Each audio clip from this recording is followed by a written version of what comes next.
through our lives, that again gets it runs the risk of becoming redundant and runs the risk of far too much attachment to something that served you for a while but is unlikely to be relevant in the current context or in the future context. So that's the second sort of lens that I would apply when one thinks of culture.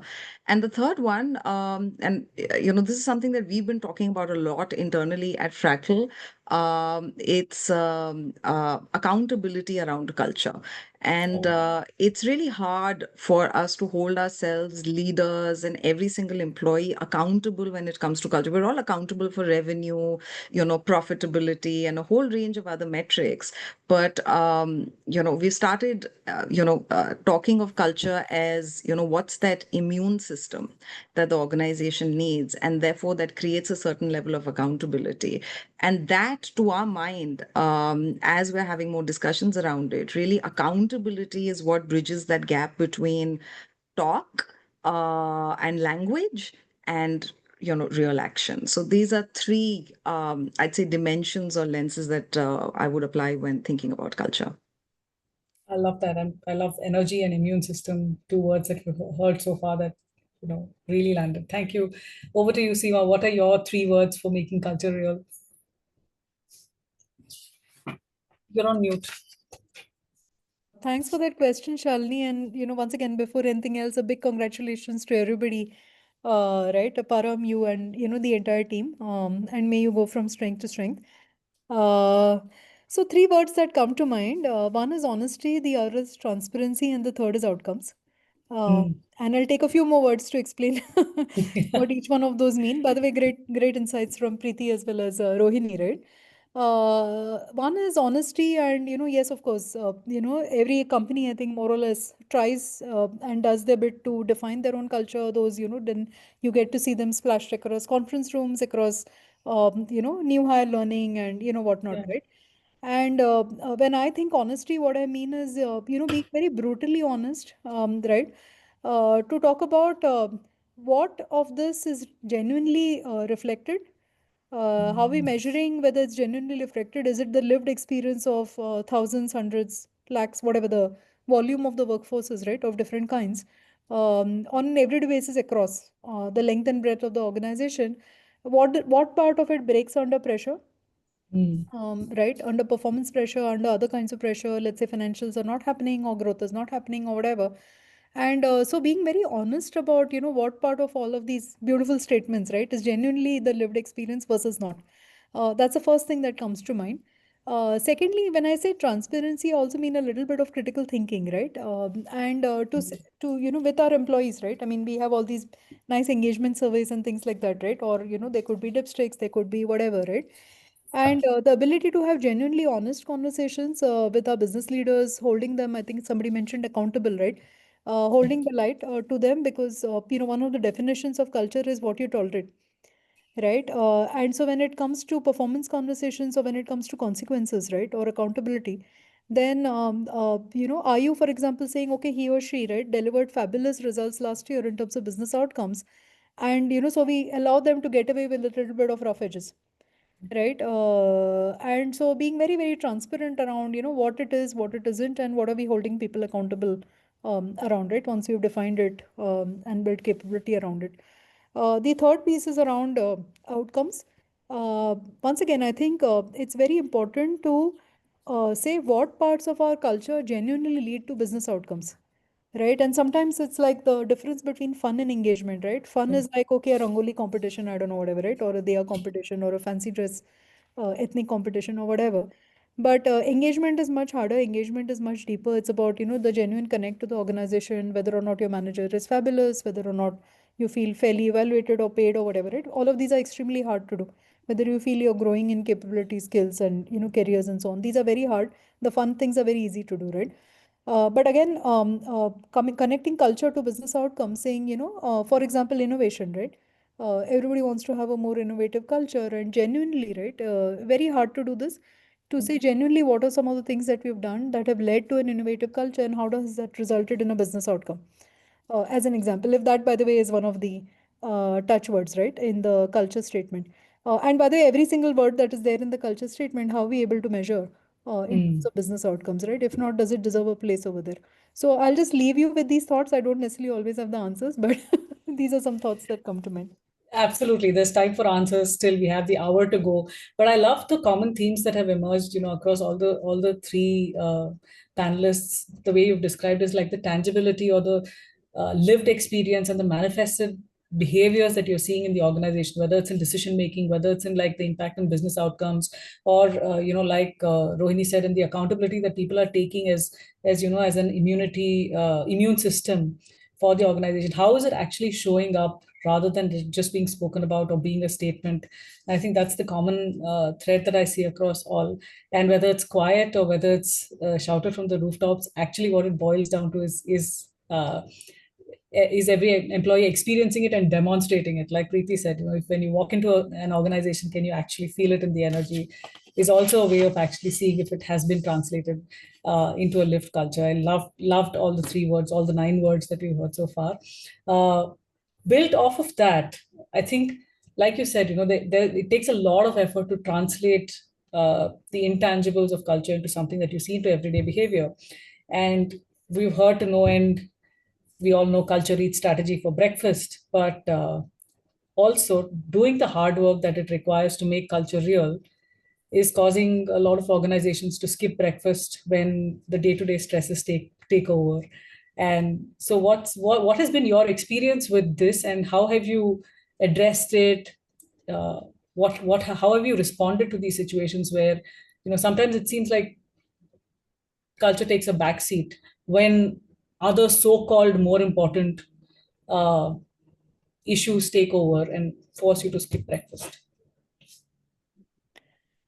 So, do you want us to go in any particular order, or Please, no. Now this is just open. Please go ahead. sure, maybe I'll take a stab at it if that's okay, Please and do. Please do. the others can add, right? There are two thoughts that come to mind in response to that question. One is, what is the antithesis to whatever one is saying is the desired culture in the organization?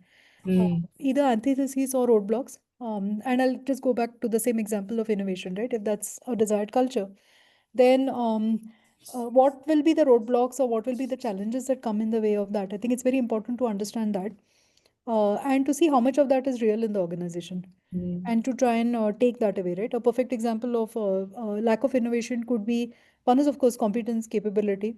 The other could be time, bandwidth. Are people so stretched that they really don't have time to reflect, to think, to just be and exist, right?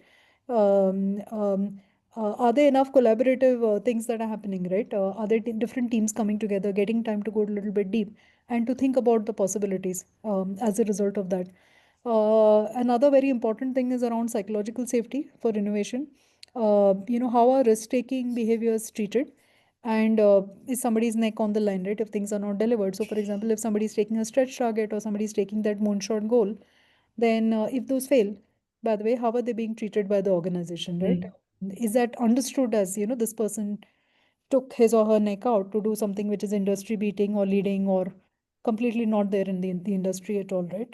And things like that. So I think it's very important for whatever are those desired behaviors to see what are the roadblocks, where is the root cause, how is that happening, and removing all of those, right, systematically, versus just assuming, okay, it'll just happen, right, just by osmosis. I think the other thought that comes to mind is also to say it's actually, all of these that build business, right? For example, in our organization, I think in any organization, growth is one of, let's say, a desired outcome. And that's why I was mentioning outcomes earlier, right? Or profitability, let's say, could be an outcome, or it could be market segment share, or whatever the story is, right? And so on. If one can show very tangible connections between, establishing a certain culture to any of those desired outcomes, yeah. right, then that work suddenly becomes extremely strategic. Mm. And by the way, that's true not just for culture, it's for anything else also under the sun. Yes. And I'll add to I'd love that. to. Yeah, please go ahead. Yeah. I'll add to that. I think it's such a great line. And the way, I thought about that, just extending that same metaphor is you have to make culture, therefore, just make it easy to digest, right?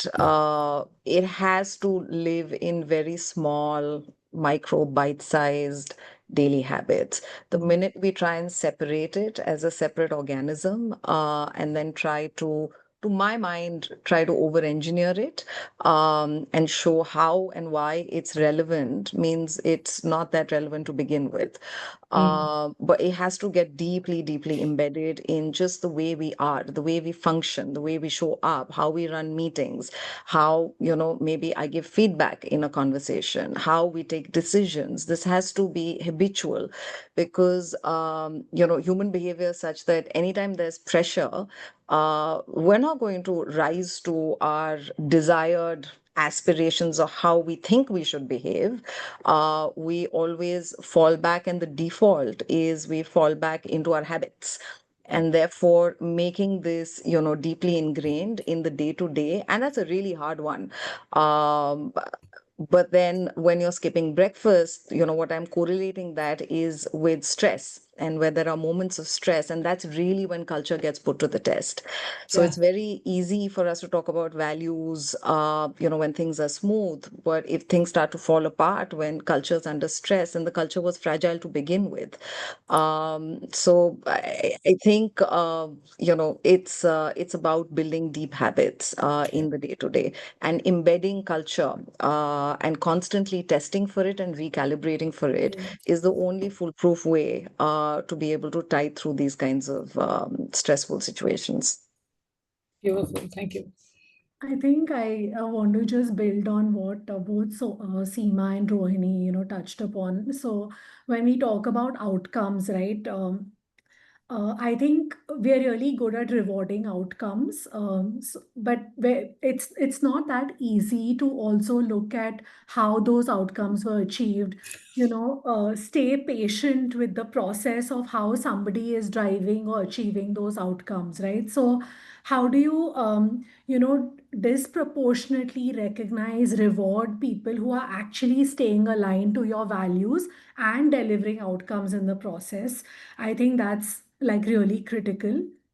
The other bit is, at WeWork, I think since I joined, which was over 6 years ago, at least on two occasions, we've said that we really need to relook at our culture. So let's like just pause, just let's look at all our listening tools. Let's look at what the data is telling us. Let's go back to the drawing board. Are these values still relevant, keeping in mind what's our future roadmap or future state, and how are we going to maybe reinvent ourselves? So culture isn't something where, you just articulate those values or that culture and then just let it be. You have to keep going back and keep looking at whether it makes relevance for the future that you have in mind for your brand. So I think these are a couple of things that are really critical, and it's always easy to kind of say that your culture is great when things are going well, but when the business is going through a hard time, when there are events which you cannot control that are happening to you and your product or your service, at that time, how are your people showing up? How are your people showing up when nobody is watching over them? I think that really, is a test of how strong or robust your culture is. Lovely. I love the three very different and diverse angles that came back in response to this question, because we heard, if you show the outcomes, then the chances of people skipping breakfast is much lesser, because it's always connected to an outcome, and if you don't do this, you're not going to get that. And I like Rohini's point of connecting that, saying if you make it bite-sized, if it's going to be that little snack bar that you carry on the way out, and it becomes an ingrained habit that you will not step out of the boundaries of what you've been trained over and over, and you will fall back onto your habits even in times of stress. And I think the idea of evaluating whether this is really what we want when the organization is not stressed, so that it will hold up when the organization is stressed, which is the point that Preeti brought up. I love how the three of them connect together. And, thank you. Thank you for sharing that. It's been a pleasure listening to this perspective. I think I want to just build off of that dimension and say, where have you seen any stories that you can share about how cultures actually shaped these outcomes that you were that we've built these processes in place, these habits in place, we put it in place. Is there a story that you can share with us about, for better or for worse, how has culture directly impacted outcomes in your experience that you've seen? It Yeah, could be small, big, earth shattering, or just something really nuanced. Any story we'd love to hear. I can start with just WeWork India story. I think given that we've just listed, I think it's also like appropriate to share this story. Yeah. So I think when the pandemic started, the entire world told us, "Oh, your business is done. Everybody's going to work from home, and how is your business model going to be relevant anymore?" And then, as we were coming out of the pandemic, our teams saw this as an opportunity. We built our entire digital business. We used that time to build something new, right? And in addition to making sure our spaces were really gold class from a health and safety standpoint, etc., right? And we kind of defined the future of work as flexible, right? Then everybody started talking about hybrid working, and we made sure that because of our entire network of spaces that we have all over the country, we spoke about the concept of work near home, which means that Mm. you don't have to commute, so the chance of infection spreading, etc., is lower. And then our spaces started becoming these networking, collaboration, social hubs. Um, I think we were very clear as a company that our mission is that we want to preserve the sense of community, Mm. whether it's a pandemic or not, and that's going to be at the heart of everything that we do. We have to face so much scrutiny because of the Viva global news. I think everybody's seen the series on Apple, and everybody attributed that culture which Viva Global had to our brand in India as well. And we had to just keep reinforcing the fact that we are a different entity. We are managed independently. We are a lot more commercial. We are frugal. We have our own culture in India that we've worked hard, building. So I think through all of this, we just decided to put our heads down to stay true to our values, which was just get things done, do the right thing, put your customer first. We were also actively building for tomorrow because we knew that this pandemic is temporary and we need to think 5, 6 years down the line, right?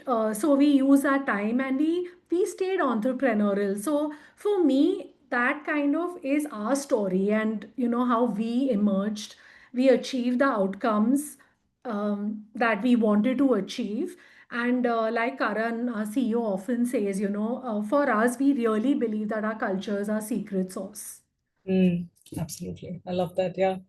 Culture is the secret sauce. We are having a lot of food references, probably close to dinner time. But thank you for sharing that. I think the idea that, just building a sense of community and orienting the entire culture around that outcome is what kind of helped you see through some really difficult times. One more anecdote, perhaps, from Rohini or Yes. Seema. Happy to share. So, again, I have a, pandemic story, and this was around COVID. It just started, right around when, lockdown was announced. And of course, there were very deeply uncertain times. We did not know how it was going to impact our business. And we were, preparing for the worst, but hoping for the best, just like everyone else was. And it sort of came out of the blue. And there was a lot of advice that we got from investors and well-wishers, and we were looking to the industry to take cues from others in terms of how may one, sort of respond in a situation like this. And at that time, we had multiple people who were not like any of us, were not expecting COVID to happen, and multiple people who were serving their notice. People had, were resigned, had resigned because of, the natural cycle of resignations and, nothing extraordinary. And then this whole shutdown happened. And we saw a lot of news where companies were rescinding offers. Companies had canceled all campus hiring and, had canceled all those offers. So there was a great deal of anxiety in people's minds saying, what am I going to do? And at that time, we were in the throes of taking decisions on, is the business going to be sustainable in this market? And we weren't sure what's going to come our way. And once again, this comes down to taking decisions. And, like we've all been saying, culture gets tested in the most stressful of times. And usually decisions present themselves as a decision between, a right and possibly a higher right. It's very rarely a black and white decision between good and a bad. And at that time, we took a very strong call, and we announced to everyone at Fractal that nobody is going to lose their job unless the business completely collapses, and we are going to find ways to be able to absorb against the advice of our investor community and many others. And this wasn't very. There was a lot of skepticism around it, and took a great deal of courage for us to announce it. We invited everyone who had recently quit to come back, because their new companies had, rescinded their offers or canceled their joinings. And we upheld all our offers on campuses.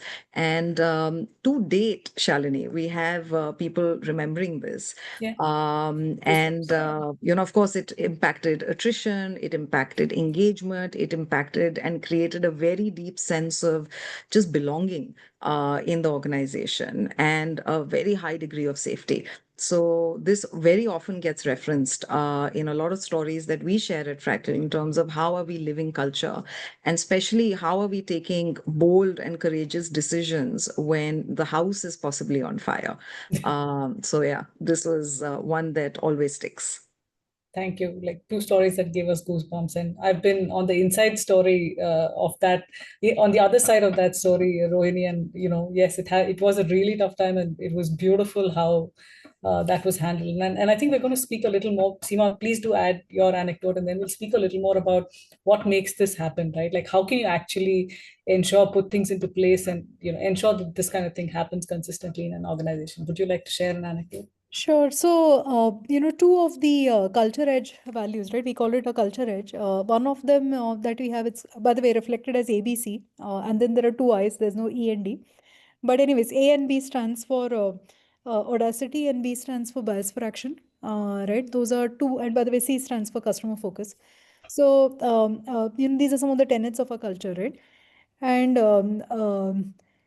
if you take a look at data, and I was referring to outcomes, right? And I can talk about internal data as well as external data, right? Mint had reported this a while ago, and I'm probably getting the numbers interchanged. 25 plus CEOs, some 40 plus startups, 48 something, and maybe I'm getting the number interchanged, as I said. Overall, with a valuation of X billion dollars, right? Some 25 some billion dollars. Out of it, 6 at a point in time were in unicorn status. So 6 of them were $1 billion strong, all founded by ex-Flipsters. And yeah, all of these founded by ex-Flipsters. So extremely proud of that. And there's a reason for that, right? As an e-commerce giant, we operate across 470 odd categories. Right. And in many cases, we are already the market leader or seeking to become the market leader, right? And I'll just share one example of one particular category. A couple of years ago, right, somebody came up with the idea of selling automobiles on our platform. And initially, as you can imagine, it was met with a lot of skepticism saying, who's going to walk in? I mean, you walk into a dealership, right? If you're looking at a two-wheeler or if you're looking at a four-wheeler or whatever the story is, who's going to ever think of an e-commerce platform, right, for two-wheelers? Anyways, the team that was doing this was undaunted. As I said, they displayed, audacity, and they displayed bias for action. They got their act together in terms of the customer value proposition. And in the first year, right, they managed to make I think it was 24 crores worth of business, right? In the second year, I'm talking about gross market value, right? In the second year, I won't name the actual figures, I don't want to be quoted, but 3 digits, right, in crores. And in the third year, it was 4 digits in terms of crores. right? And I don't know where we stand now in size of dealerships, right? Across India, for some of those brands, right? But what I'm trying to say is that, you just make business happen out of nowhere, right? You just identify a category and go after it, build the customer value proposition and build the business, right? Out of nowhere. And for me, this is culture in action. Right, where those tenets are not just on a wall, but they're actually happening. They're happening in real life. You remove the roadblocks for them to happen, and that leads to a business outcome, right? So just two examples from Flipkart. I love that. I love that, from like dealing with adversity to doing the impossible. We've heard now enough stories from the three of you about how culture can really like change the game for the organization. Do you think you're ready for the rapid fire now that you're all warmed up? I don't think I have a choice. So yeah, let's. Okay, let's do this. Okay, so the way we're going to do this is we'll start with Seema. So we'll do Seema, Rohini, Preeti, and then I'll just call out the names, and we can you'll have to answer it in that order. Okay. So here's the first one. Seema, what's one business challenge that's actually a people challenge in disguise? Clarity of roles. Okay, Rohini. I need to think. Okay, What's one business challenge that's actually a people challenge in disguise. Hmm.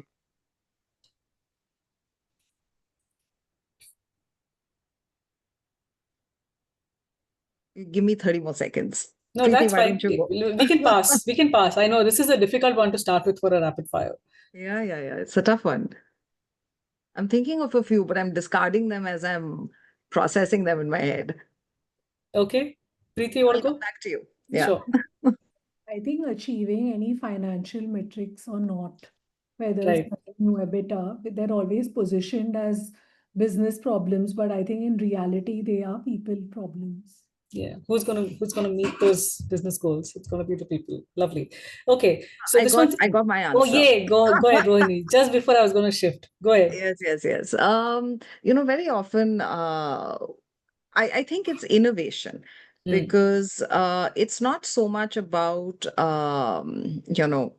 the business and the idea as much, but it's really about people feeling safe, yeah, people being able to take those risks, yeah, and feeling comfortable yeah, in managing all of this ambiguity. So very often it's phrased as a business challenge, and we try to yeah, push it from the business lens. But a lot of innovation can be fueled if you work with individuals and create that culture yeah. to enable that fuel to sort of ignite the spark. Lovely. I like financial targets, innovation, and clarity of roles. Three business challenges that are actually people challenges. Okay, this is an easy one. What is one thing you think every CEO should experience at least once in the interest of a healthy org culture? Should I go for it? Go for it, Seema. Customer interaction, in our case, very often it's a customer call or, just delivering something to a customer. Yeah, absolutely. Preeti, I'd Rohini. say a failed business idea. Ooh, okay. That's a good one. Okay, Preeti. Yeah, I was going to say adversity in some Yeah. shape. Okay. Nice. Okay. What's one myth about HR that you wish to bust, Preeti?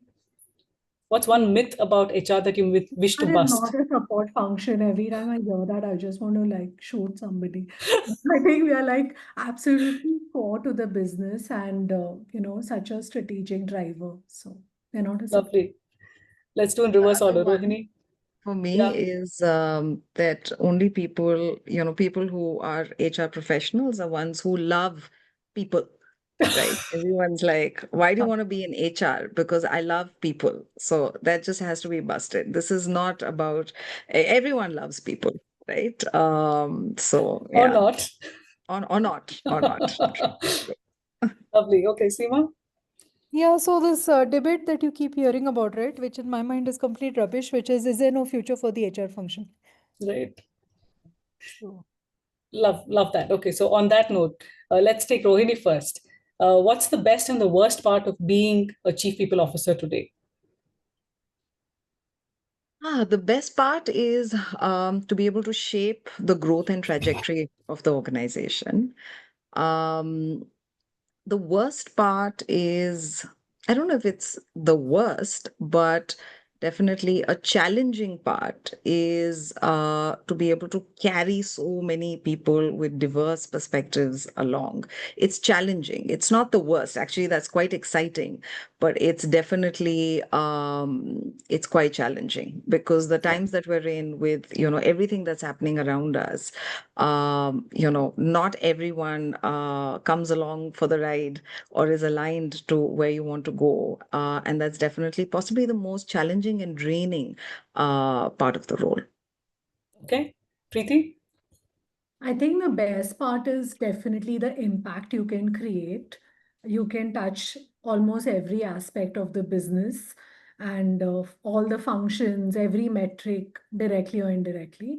The worst part, I would say, for me is like it can get quite lonely as a role because there's so much of discretion. You have to protect confidentiality. So you can't always let your guard down, right? You have to keep that space a little, just Yeah, you're the only one in that space. So yeah, it can get tough. love that. Seema, your I think turn. both Preeti and Rohini have talked about business impact, so I'll just shift it a little bit to a different answer, maybe. Which is, if you think about it, right? I mean, for the period that we are in a corporate career or any kind of a work career, ideally out of 24 hours, right? We're sleeping hopefully for 8 hours, at work for at least maybe 8 hours, give or take, and then the balance, right, goes into commute and self care and whatever else, right? Maybe meeting self responsibility. So at least about one third of the time, right, is when the person is at work, and the fact that one can design those experiences, engineer those experiences, make the life better for people for at least one third of their lifetime, right? I mean, at Yeah, least their working lifetime, and that's the impact that we can have on them and on their families, their loved ones as well, right, through them. So that in my mind is almost like a purpose, right? yeah. Or a vision for HR. The other thing that I don't know about a challenge, but I think it's been a professional hazard throughout my HR career, which is that very often, right, everybody seems to think, no matter which organization you're in, that they seem to think that they know HR better than HR folks themselves, right? Let me tell you how you can hire. Let me tell you how you can do performance management. Let me tell you how you can do comp. I mean, there's no end to it, right? Sometimes. So it's a fun one to experience across organizations.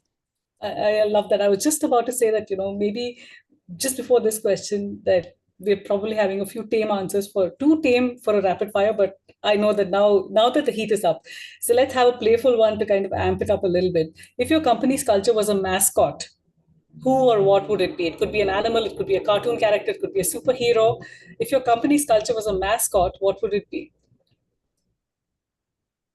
Everybody's thinking. I don't even feel like calling out a name. So just shout it out. I I think a think tiger that, comes to mind. Okay? I mean, for me, it's a phoenix. Okay. Beautiful. Okay.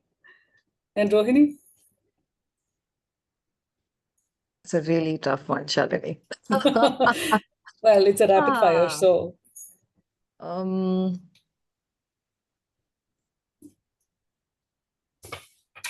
okay, let's just go with, would probably be an elephant. ooh, okay. Your company's culture is an elephant. Okay. I was going to ask why, but we'll shift to some really quick this or that questions. Okay. I'm going to just shoot one at each of you and you have to answer. So let's start with Preeti. Work from anywhere, hybrid, or back to office? Back to office. Seema, a 4-day work week or unlimited leave policy? We actually have unlimited wellness leave. But which is your preference, a 4-day work week or unlimited leave policy? Unlimited leave Preferred, policy, generic. personal preference, 4-day work week. Okay. Okay. Rohini, a performance dashboard or pulse check conversations? Pulse check conversations. Okay. For Preeti, do performance reviews or continuous feedback? Continuous feedback. Okay. Seema, data driven decisions or gut instinct? Data driven any day. Okay. And Rohini, speed of innovation or scale of impact? Speed of innovation. Okay. We'll go in reverse now. Seema, open office or quiet zones? Both. Okay. That's a cop out. Let's just say no quiet zones, because Quiet open zones. office I see Okay. issues with it. Yeah. Okay. Rohini, town hall or team lunch? Team lunch. Okay. Preeti, working lunch or a quick but focused lunch? Working lunch. Really? Okay, interesting. Um, let's do this. This is for all three of you, okay? You have to answer as I call you out. People, process, or purpose? What drives culture the most? Preeti. Purpose. Okay. Rohini? Purpose. Seema? People, process, or culture? I think People, process, or purpose? processes done right can enable purpose or power purpose. Okay. Preeti, mentorship or sponsorship? Mentorship. Okay. Seema, Slack message or hallway chat? Hallway chat. Okay. This one is for all three. Brainstorm with the team or go on a long walk and think alone? Rohini? Brainstorm with the team. Okay. Seema? Brainstorm. Yeah, the same for me, brainstorm. Okay. No long walks alone. Lovely. Okay, thank you. That was a great rapid fire. I really liked the first set of answers. This or that was a little more tentative, but I think that was fabulous from all of you as well. We have a couple of questions that I want to close with. We're in the last 15 minutes and we have a couple of audience questions as well. So this one's about, the whole, there is an audience question on the Gen Z topic, but I want to ask, like, what's one immediate action and one long-term action that we need to do as leaders of our culture to prepare for Gen Z and Gen Alpha workforces to experience culture the way we've intended it and the way it's going to evolve with them joining the workforce? So what are some big shifts you're anticipating? How are you preparing for it? What do you need to continue? What do you need to let go of? As these thoughts come into your mind, like what is it looking like? I'll share a few. So one, of course, these are all digital natives.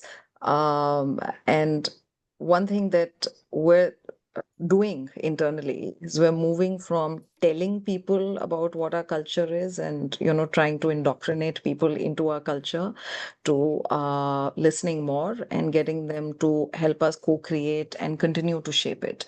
Because like I said earlier, I mean, it's alive. And it needs to get shaped. And we want Gen Z Alpha to start to own it and have a very strong voice in how Fractal's culture is going to evolve over a period of time. So moving from, this is what it is, and, this is how you need to behave. If you don't, then there are consequences to, these are the broad principles. Now, help us shape it and help us, sort of fine tune it. So that's one. The other one that we're very obsessive about is how can we bring consumer grade experiences to Fractalites in the age of AI. I mean, we're a native AI company. So for us, this is, a hot topic of conversation. And for instance, Gen Z, Alpha, even millennials are so used to a certain kind of experience in the consumer world. But within organizations, it continues to be very clunky, given that these are digital AI natives. How can we transpose that experience and have that come alive internally as well? So that's something that we believe is going to be a game changer in terms of experiences for people. Oh, I love that second one. I used to work at Cisco for like software for engineers, right? So App Dynamics was the product. And I would say that, we're so used to B2C products being world class, like the best of the best. And then you have enterprise software, and the poor engineers actually engineering enterprise software is like the bottom of the barrel when it comes to clunkiness or like being just plain unusable. So this idea of saying how to Frustrating. yeah, it's very It's frustrating. frustrating. And to provide that, so-called B2C level of world-class experience internally for an organization is a great step towards connecting with a digital native AI first kind of a generation. Uh, Seema, Preeti, do you have something to add? Like what's going on? Yeah, And of course, I'm interested. Sorry, I just want to add, Preeti, that for you, it's not just your workplace, but also the workplace of the other folks who are coming to work at WeWork, right? So that's an interesting double dimension. that's true. I think, avoiding this boxing people into titles and functions and roles, which is the traditional way in which we've been running businesses. I don't think that that's going to be the future. I think it's going to be more about just pods, cross-functional teams coming together to deliver outcomes. Um, So creating that sort of environment where that mobility is allowed and it's just more fluid rather than rigid. I think the other bit which never goes out of fashion is just listening. So as much as listening that you can enable. So, we have an AI tool which is called Amber by Infido, where we do a lot of pulse check-in using AI. And of course, the critical part is closing that Yeah. feedback Yeah. loop, because otherwise that trust, you just don't build that trust. So that's equally important, and I think we do that pretty effectively. The other bit for me is, I think, when you kind of onboard this talent into your organization, right? The traditional onboarding is not going to work anymore. You really have to immerse them into your culture. So one thing we do is, at least half a day they spend at the front desk, interacting with members, observing how our community team is handling different scenarios, just giving them those a day in the life kind of experiences. So that gives them a good peek into how business Yeah. really operates. Yeah. Love that. Thank you. Seema, do you have a, and I'm happy to hear stories like from previous organizations as well. Anything that's informed your philosophy and perspective of how to deal with this. I think I'll stay with the current organization. Okay. In terms of metrics, right? We are just about 3% Gen Y and Mm, 97% Gen X and sorry, yeah, Gen X and Gen Y and Gen Z. mm, 3% Gen X is the volume, right? And that 97% is almost equally divided between Gen Y and Gen Z, right? So the company is already there. Uh, mm, right. It's also highly reflective of our customers, right? mm. Of Uh, course, in your case, Gen Z is that's the layer. currently already, the ones who are digital natives, as somebody mentioned earlier, right? And, we are constantly looking at people who are able to build that kind of Sure. experience, right, for our customers, right? Be it in terms of recommendations, both front end, what they see on the app, as well as back end, right? End-to-end integration across supply chains, seller ecosystems, marketplaces, and payments, and all the rest, right? The entire value chain. And I think you really don't have a choice, right? But it's practically an imperative, right? If this is your workforce already, then you don't have a choice but to make sure that everything you're doing, right, is catering to that workforce. In fact, very proactively being not just catering. Catering is almost reactive, right? But is being Mm, built by that workforce, right? For you, by you, of you, yeah. so to speak. So I'll leave it at that. I'll add Lovely. one more point that Yeah.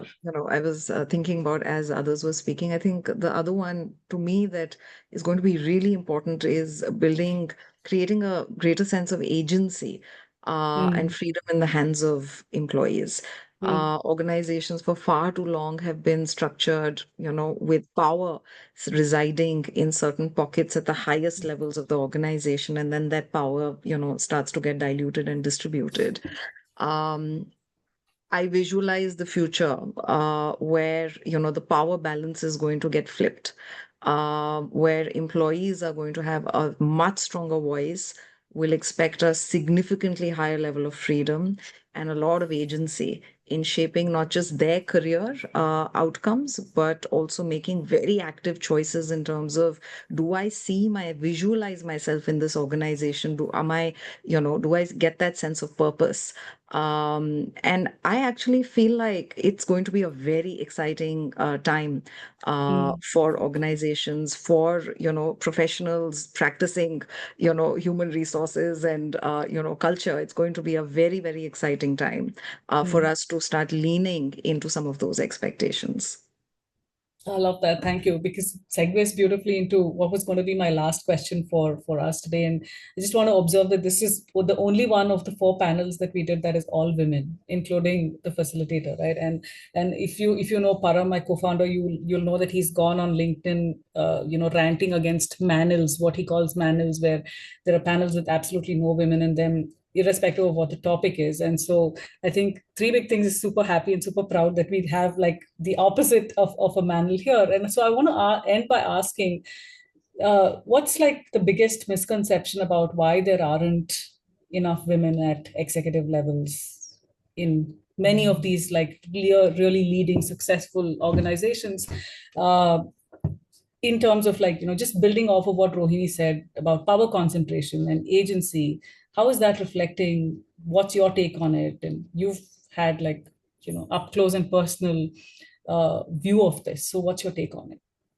And if it can be shifted, then what's your take on that as well? I think I'll just leave that last bit. Yeah, I think, a huge misconception is that, there isn't enough of a pipeline. I hear this so much because, or, there isn't enough talent. I hear a lot of this when we're looking to hire, when we're looking to promote, and taking any other talent or having any other talent conversations when it comes to women. And I think that's a massive misconception. It's not really a pipeline issue, it's more of a systemic issue. It's women, availability of women is not what needs fixing, right? It's the way the system has been designed that needs focus. There's so many conversations around saying, oh, time's going to fix this.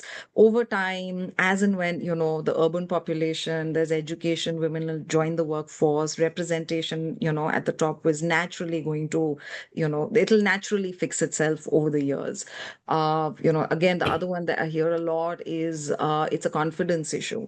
That we just, so many people say women have a voice, you just need to know how to use it, right? Lean in, into your opportunities, speak up, negotiate harder. I think there's far too much narrative this is my personal view. Too This much is for personal narrative, views. too much of a narrative that women somehow need the fixing. You need to change your behavior. There isn't enough of them. It's really the system that needs a redesign, and organizations need to redesign for their leadership model. They need to redesign the systems and how women and how diverse workforces, specifically women, need, let's say, a little more bespoke approach, which has never been thought of because the design has been created largely by men. So I don't believe it's really an availability issue. It's really a design and systemic issue. Thank you. I can go next. I think overall we have about 46% women at WeWork, and we have about 35% women in our leadership team. I think a lot of the narrative that you hear is there are shades of truth in it, right? So the glass ceiling does exist. I think role modeling makes a huge difference. Representation definitely matters because the more women you have in the leadership rung, it just makes it safer, more inclusive for other women to also dream, aspire, and also get that opportunity to voice in and just relatability makes like a big difference. So I think that some of those issues are real, and there are also lots of cultural nuances in it. Like in South Asian cultures, there is still like a huge expectation that women, carry a lot of the caregiving responsibilities, a lot of the domestic responsibilities. So unless you create an environment or a support system which allows them to thrive, it requires like only super women to be able to tick all those boxes, right? So unless you create that system, people are not going to be successful, and that's why you see a lot of women, they fight, all the barriers, but there comes a time when they just get burnt out, right? So you have to create systems within the organization which allow them to thrive. Like we often talk in our DNI classes, like equity and equality. So if you're making it equitable, you have to give disproportionate resources, access, opportunities to women or even other underrepresented groups so that they Yeah, absolutely. can finally have like a level playing field, right? Yeah. So I think all of that is important. I think investing in development of not just women, but also male counterparts so that they can nurture that sort of talent, give them like a fair and equitable level playing field is also important.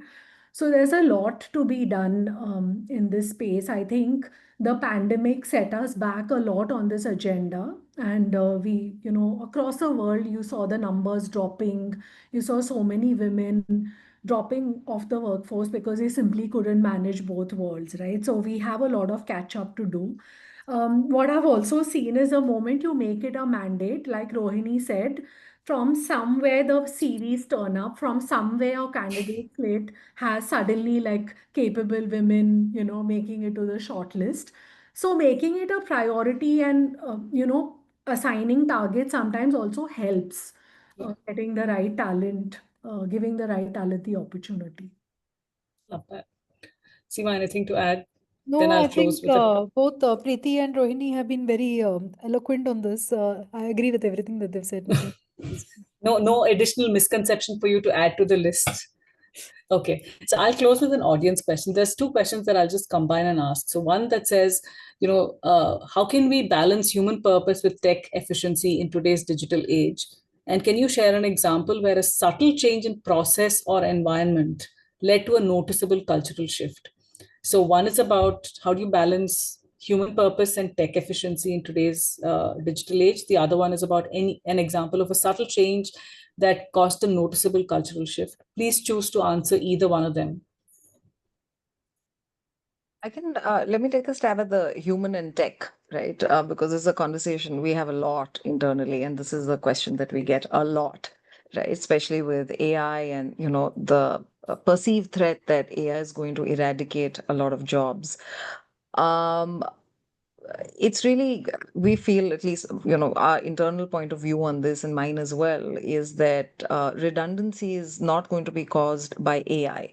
Redundancy is going to be caused if we don't adapt to technology and if we don't become power users of this technology. So it's really about embracing, adapting, and learning how to use technology to be more efficient, more concise, and a whole range of other outcomes can be achieved from it.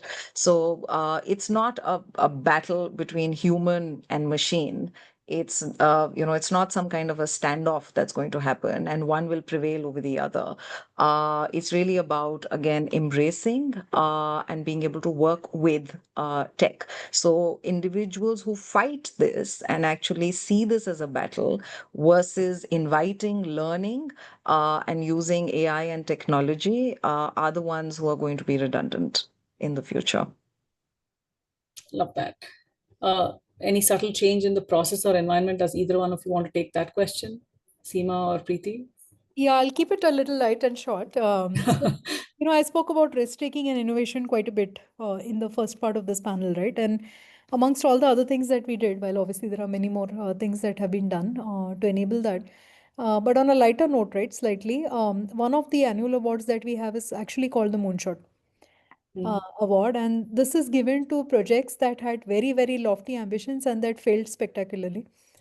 Right? It's actually not called Moonshot, it's called Chandrayaan.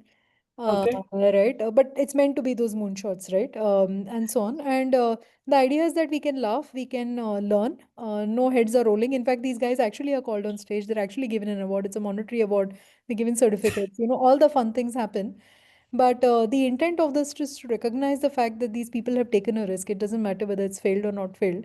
But these guys have taken, guys or gals, as the case may be, right? Have taken a risk and have actually helped us probably learn, what did not work, right? Or what could not work. And the idea is that you have so many failures, right? Yeah. The more number of failures you have, that's the only way to success at the end of the day. So I'll just leave it at that.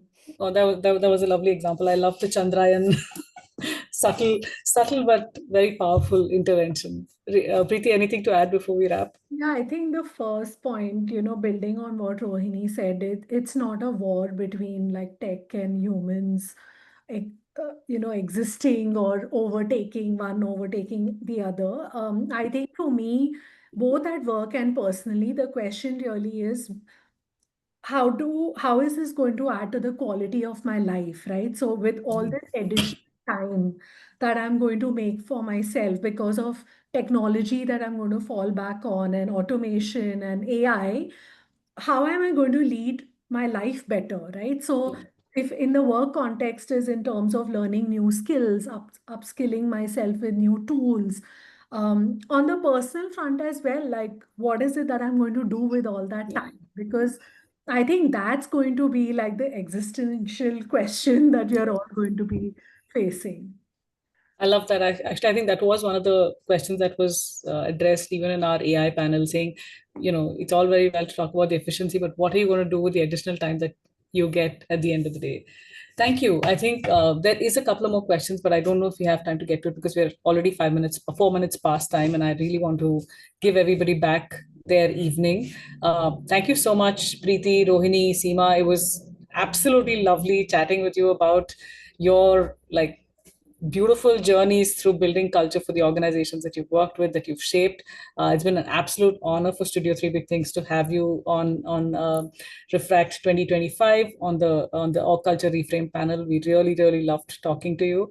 So with that, I will say thanks to the three of you, and thank you for sharing your evening with us. Thank you for sharing your insights and thoughts with us. It was beautiful. Thank you. for your Thank you, time. Shalini, Preeti, Seema, everybody. It was a real pleasure. And, I got a lot of great insights from my co-panelists as well. So thank you. Thank you. Thanks a lot. Bye. Bye. Thanks for hosting us, Param and Shalini. Lovely to catch up, Preeti, Rohini. Thank you for the insights. Hmm. Thank you all. Bye-bye. Bye.